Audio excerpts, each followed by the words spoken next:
Good day, you're watching Business World Live. I'm Danie, Laurel. And I'm Delos Santos. Here are today's top stories. Inflation accelerates to a 14-year high of 8% in November. Economic managers expect GDP for next year to grow slower than initially estimated, with external risks dimming the outlook. Congressional leaders hope that next year's budget will be signed into law before Christmas. Both chambers of Congress have ratified the 2023 spending plan, which restored the confidential and intelligence funds of the Education Department. And as of end November, the Customs Bureau has already exceeded its full-year revenue collection target. We begin our broadcast with inflation surging to 8% year-on-year in November. That's the fastest in 14 years.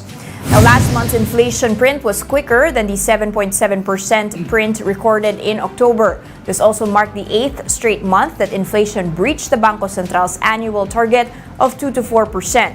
And year-to-date, headline inflation stood at 5.6%. The Philippine Statistics Authority said the sustained acceleration of the Consumer Price Index was mainly due to faster increases in the prices of food and non-alcoholic beverages. The PSA said higher vegetable prices, which were due to recent typhoons, contributed largely to higher inflation in the food basket. In the month of November, core inflation rose to 6.5%. That's from 5.9% in October. The Development Budget Coordination Committee has trimmed its economic growth target for 2023. The DBCC estimates the Philippine economy to grow by 6 to 7% next year, lower than the initial target of 6.5 to 8%.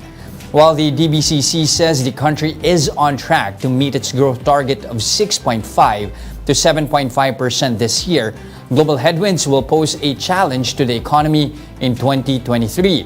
This includes lockdowns in China due to the implementation of the zero COVID policy. Despite external risks, however, the committee believes the economy will hold up well. There is expected to be a global economic slowdown, so that could affect us, but of course we have a strong domestic demand and we are actually banking on that, and of course the start ng implementation ng Philippine Development Plan 2023 to 2028, which we think will provide that yung shield for all those headwinds. The DBCC also sees the peso to ease somewhere in the 54 to 55 level against the greenback by the end of the year. Budget Chief Amena Pangandaman, however, warns that the local currency may again drop to as low as 59 pesos against the dollar next year due to the rate hikes in the U.S. The peso-dollar exchange rate assumptions for 2023 and 2024 were adjusted upwards as the peso continues to depreciate due to heightened global uncertainties and aggressive monetary policy tightening of the U.S. Federal Reserve.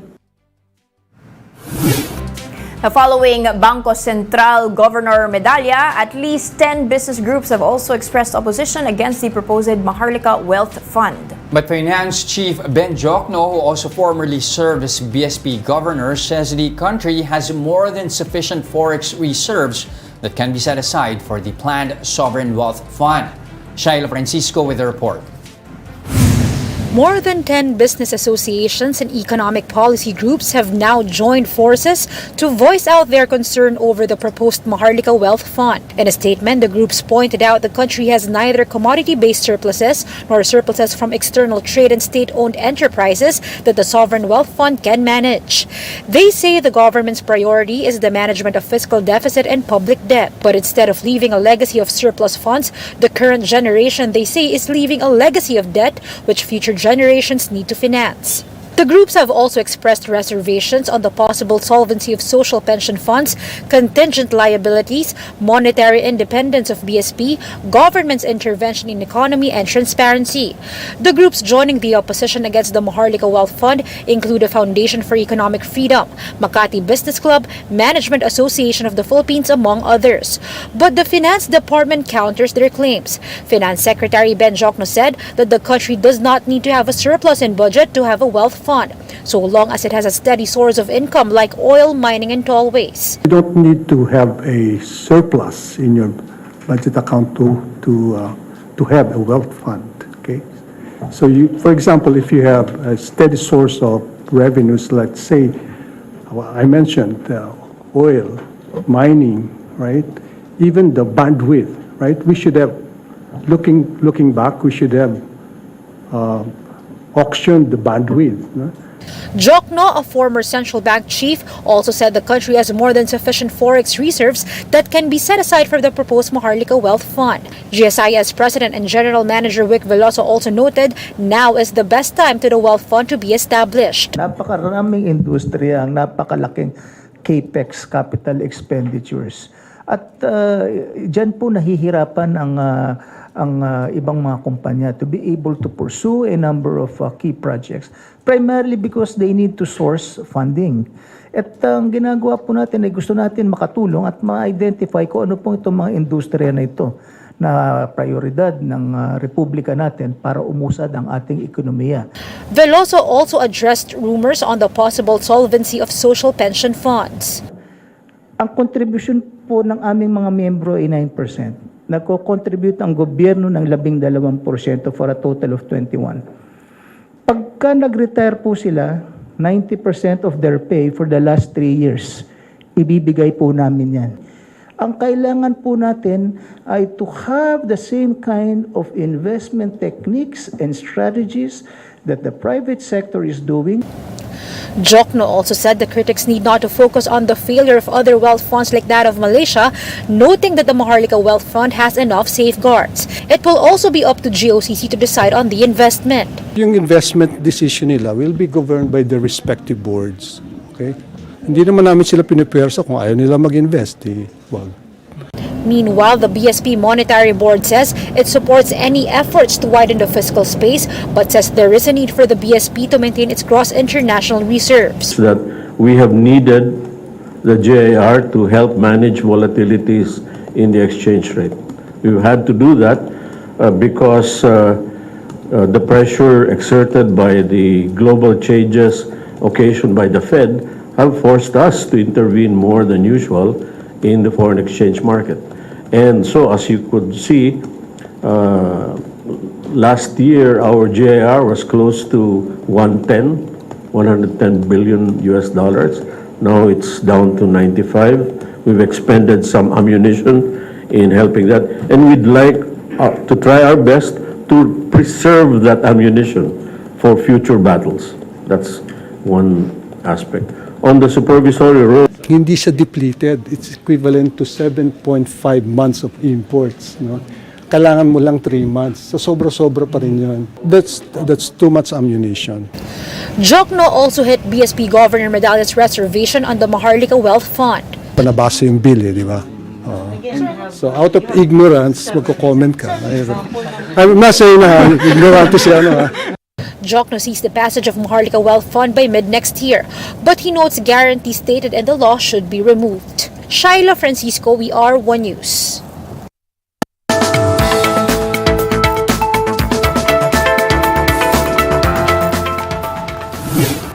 All right, lots to digest this morning, Dan, from that 8% inflation figure to that latest butting of heads regarding the Maharlika Wealth Fund. Now, to give us insights, we have on the show today Dr. Vic Abola, economist at the University of Asia and the Pacific. Prof, good day. Thank you for joining us. Hi, good morning, Jess. Yeah. Together with Danie. Again. Okay, I'm glad to be here. with Danie as well. Okay, first, on the inflation print here for the month of November, 8%. Your thoughts on that? Is that within your expectations? Is this finally the peak, or will we still continue, or will we still see an uptrend moving forward? Probably a peak it's above my expectations. But it's probably a peak because unexpectedly rice, went up significantly. And 7 out of 11 categories, food categories, moved up, accelerated further. And vegetables also have been very, very robust because, and sugar, of course, we know about these problems. Just quite surprised about the vegetables not going down because, it's already, it's no longer raining in Baguio. I was just there last month, but I think that supply of vegetables will normalize starting this December. And I think that most probably imports of rice and other commodities will come in time for the Christmas holidays. Because otherwise, it's going to drive up inflation more. But I'm quite more positive that they will come in and supply will change significantly in this coming month. Okay, sir, can we still blame, let's say, the global situation for this inflation print, or is this, like you mentioned, hopefully a one-off because of the recent typhoons? Yeah, really a good part of that is still the high crude oil prices, even though we saw a slight, flattening of the inflation rate for transport.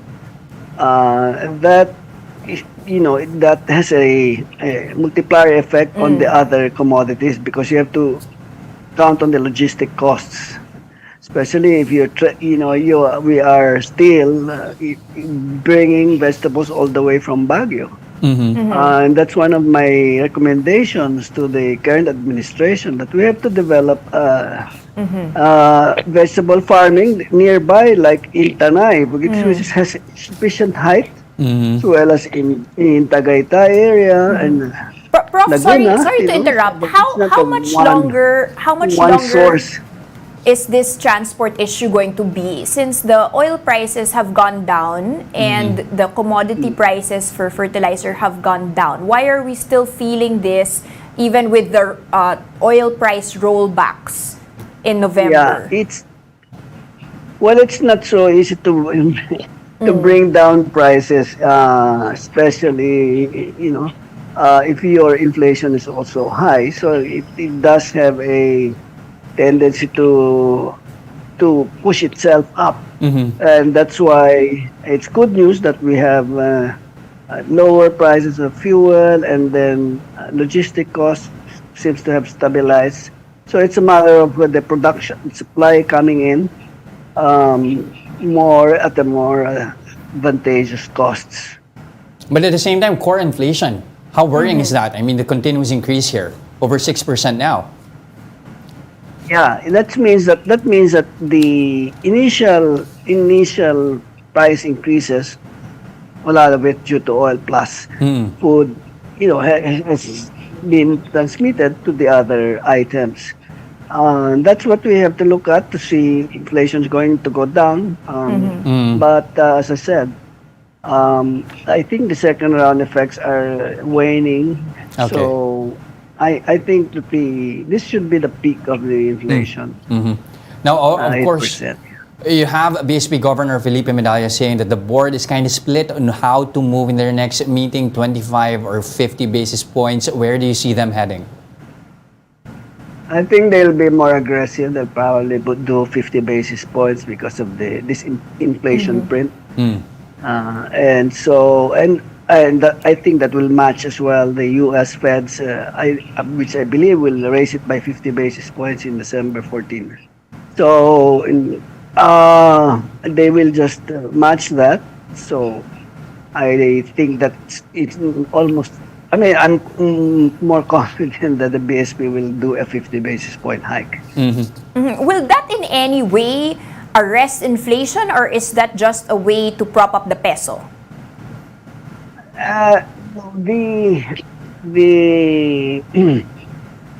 the inflation really is supply driven. So you have to address the supply. So I mean, one is logistic costs. We said, but that one is easing. But we still have a lot, problems in our port. There's port congestion still, no? And the need to develop Batangas port it's not been done. I mean, previously it should be accelerated. The plans are there. I think Governor Mandanos has a very, very good plan for expanding it significantly. So what I said is that we have to address agriculture urgently because, for example, vegetable farming is not it's a long gestation. It's usually 2 months, 1 month for some of these crops. No? So it's not something that is sort of unavailable. I've seen that in the past, it used to take 6 months for, when it's rice, it takes 6 months for the second round effects to consume itself. So, but this time has taken longer. Okay. So that's why it means it's moving into other areas, and that's why it's so important to arrest the increasing prices of food. Sir, the third quarter GDP print surprised almost everyone. But this inflation print also surprised. It was higher than what analysts were expecting. What will the fourth quarter be looking like now with these figures? Well, I think that it will be slower than the third quarter because you have a higher base last year. We have a faster growth in the fourth quarter of last year. However, it's not going to be that much worse because I expect still closer to 6% growth, primarily because the peso depreciation has boosted the income of OFWs, exporters, and their suppliers, which account for about, my own estimates, about 70 million people. So that's why people were surprised. Consumer spending in the third quarter was quite strong, growing at 8.1%. And I think it will continue to be strong because we're now in the Christmas season. There's the first Christmas that people are able to celebrate. So there's going to be a revenge spending, and I think the traffic situation is showing it. And then lastly, of course, before we let you go, Doc Vic, the Maharlika Wealth Fund, where do you stand on that? The butting of heads continues here. You have the proponents, of course, saying that there's really no need for surpluses here. On the other hand, you have business groups and economic managers saying this is something that we cannot afford. Is this the right time, sir? Is this the right time? I think, first of all, I think that the main point first is that GSIS and SSS money is money of the contributors, which is really for the benefit of the beneficiaries, no? So because we have contributed to that, it should not be, as it was not done during the time of Marcos I. They didn't touch SSS. I mean, we had the Gilbert Teodoro at the time, the father of Gibo. And I think that should not be touched. If the government wants to do from GAA, from the budget, to establish then it's okay for them to do that. For me, it's okay, but we have to be very careful in the choice of the fund managers because we just saw that Temasek lost $175 million from FTX. So it can be very tricky, especially in these times. We might think that yields are good, but financial markets are very volatile. So it's quite risky at this point in time. Although, as I said, you can start building it up, maybe over a period of 2 years. You do some budgetary allocations, but don't touch the BSP because that's also to keep the independence of BSP as enshrined in the Constitution as well as in their law creating BSP. All right. Thank you so much. Very clear recommendations there from Vic Abola, economist at the University of Asia and the Pacific. Thank you, sir. Thank you very much, Danie and Jeff. Let's pause for a quick break, but coming right up after that. The House of Representatives and the Senate ratified the 2023 budget, but not without opposition from some lawmakers. More of that and other stories when Businessworld Live returns. Stay with us.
You're still watching Businessworld Live here on One News. I'm Jess De Los Santos. And I'm Danie, Laurel.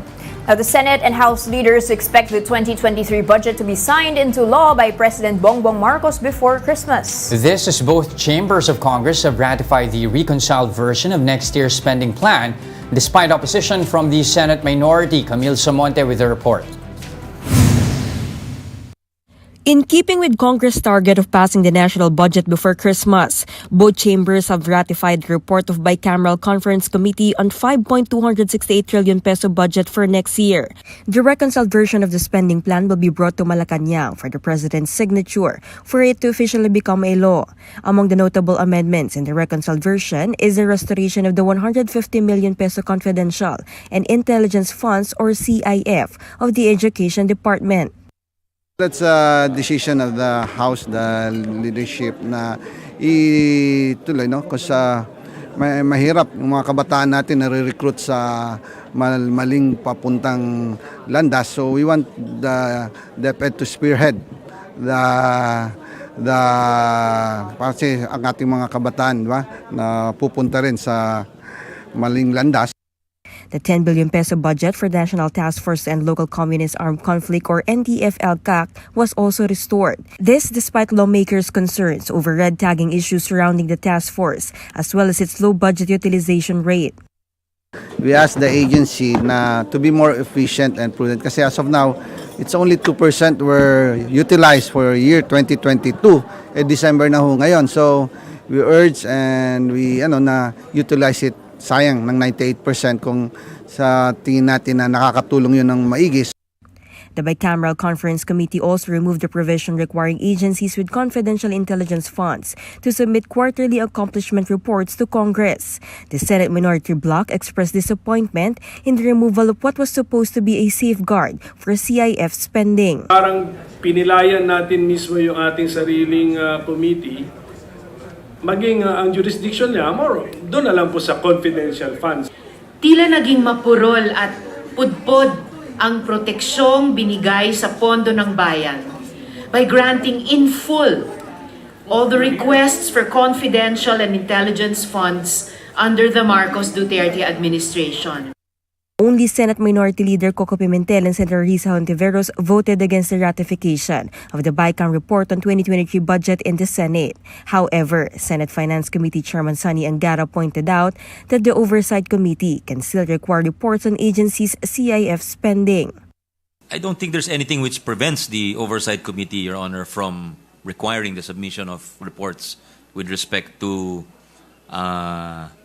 both confidential and intelligence funds, because there's no prohibition in any law, and it's inherent in our oversight. Senate President Mig Zubiri, meanwhile, said Congress will keep a close eye on the spending of confidential intelligence funds.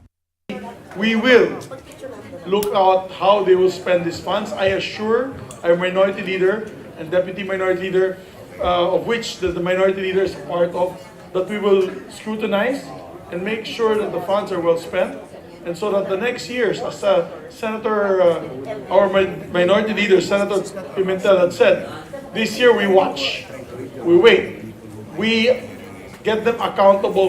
Aside from the confidential funds of DepEd and budget of NTF-LCAC, additional funds were also given to state colleges and universities, Department of Public Works and Highways, Department of Justice, Department of Interior and Local Government, and Judiciary. The BICAM also created a fund for the restoration of classrooms destroyed by recent typhoons and quick response fund of the government. For News 5, Camille Samonte, We Are One News.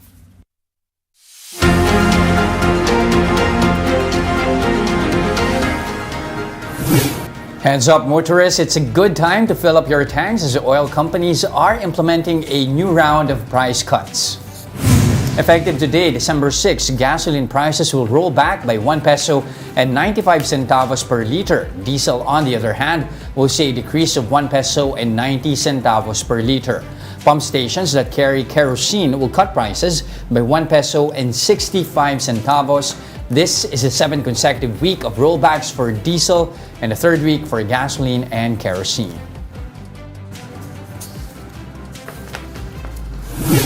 The Customs Bureau has exceeded its full-year revenue collection target by 9.5% as of end November. Now, based on the preliminary data, the Bureau collected 76.7 billion pesos in November, exceeding the 60 billion peso target by 26.7%. Now, this brings the 11-month collection to 790 billion pesos, that's higher by more than 68 billion pesos than its 2022 target of 721 billion pesos. The Bureau noted that all 17 collection districts had achieved their revenue targets for January to November. The agency said it would prioritize efforts to improve revenue collection, curb smuggling, and streamline processes.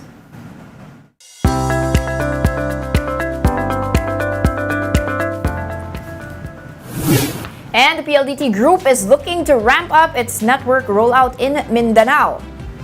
PLDT says it plans to add around 6,000 fiber ports all over the Davao region before the year end, as its fiber network reached roughly 17,000 or 40% of barangays in the country. The group also intends to establish more smart wireless sites in the same region before the end of the year. That's after Smart Communications recently beefed up its network in northern Mindanao. Aside from network expansion, the PLDT Group is also looking to upgrade its services across the country amid digitalization efforts from both the private sector and the government. And those are the biggest stories on the economic and corporate front today. I'm Jess De Los Santos. And I'm Danie, Laurel. We are One News, all sides, all the time. But don't go away. We'll give you the latest on the local boards when Businessworld Live returns. Stay with us.